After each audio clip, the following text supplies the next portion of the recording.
ചെലവ് റിപ്പോർട്ടിൽ പറയുന്നതിനേക്കാൾ എത്രയോ മുകളിലാണ്.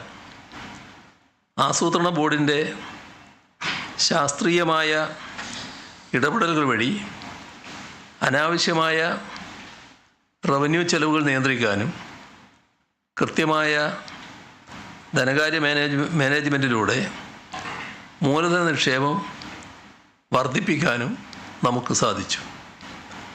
ആസൂത്രണം ഒരു അനാവശ്യ ഭാരമാണ് എന്ന് പ്രചരിപ്പിക്കുന്നവർക്കുള്ള ശക്തമായ മറുപടിയാണ് കേരളം കൈവരിച്ച ഈ നേട്ടം.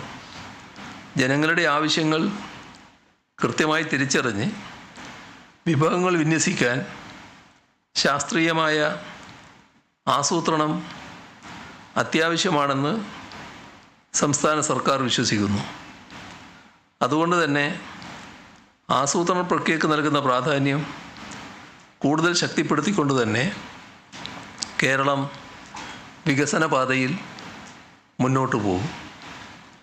ഇത്തരം മുന്നേറ്റം കേരളത്തിലെ പൊതുമേഖലാ സ്ഥാപനങ്ങളുടെ പ്രകടനത്തിലും പ്രതിഫലിക്കുന്നുണ്ട്.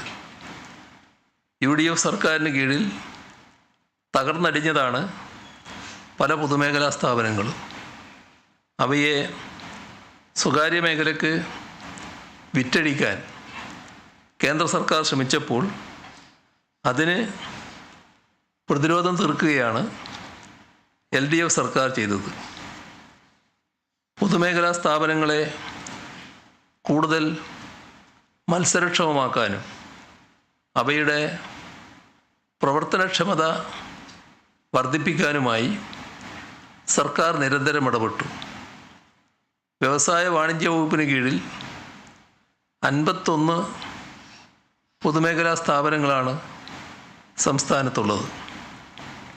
സർക്കാരിൻ്റെ നിരന്തരമായ ഇടപെടലുകൾ മൂലം ഈ സ്ഥാപനങ്ങൾ 5135.89 കോടി രൂപയുടെ സംയുക്ത വിറ്റുവരവ് രേഖപ്പെടുത്തിയിട്ടുണ്ട്. ഇത് മുൻ വർഷത്തെ അപേക്ഷിച്ച് 15.14% വർധനവാണ്.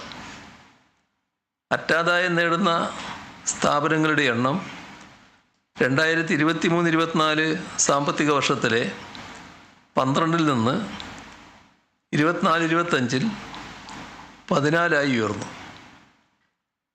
അതുപോലെ പ്രവർത്തന ലാഭം രേഖപ്പെടുത്തിയ സ്ഥാപനങ്ങളുടെ എണ്ണം 18-ൽ നിന്ന് 22 വർദ്ധിക്കുകയും ചെയ്തു. ദേശീയ തലത്തിൽ പൊതുമേഖലാ സ്ഥാപനങ്ങളെ സ്വകാര്യവൽക്കരിക്കാനും അവയിലെ നിക്ഷേപം കുറക്കാനും അതുവഴി സ്ഥാപനങ്ങൾ അടച്ചുപൂട്ടാനുമുള്ള നയങ്ങളാണ് നടപ്പാക്കുന്നത്. കേരളം ഈ സ്ഥാപനങ്ങളുടെ വികസനത്തിന് ഊന്നൽ നൽകിക്കൊണ്ട് ശക്തമായ ഒരു കോട്ടയായി നിലകൊള്ളുന്നു. 2016-നും 2024-നും ഇടയിലുള്ള വാർഷിക വ്യവസായ സർവേ ASI കണക്കുകൾ പ്രകാരം മറ്റ് സംസ്ഥാനങ്ങളിൽ പൊതുമേഖലാ സ്ഥാപനങ്ങളുടെ എണ്ണത്തിൽ വലിയ കുറവുണ്ടായി. 2016-ൽ കേരളത്തിൽ 170 സർക്കാർ ഫാക്ടറികളുണ്ടായിരുന്നത് 2024-ൽ 163 ഏതാണ്ട് സ്ഥിരതയോടെ നിലകൊള്ളുന്നു. ഇതേ കാലയളവിൽ കർണാടകയിൽ പൊതുമേഖലാ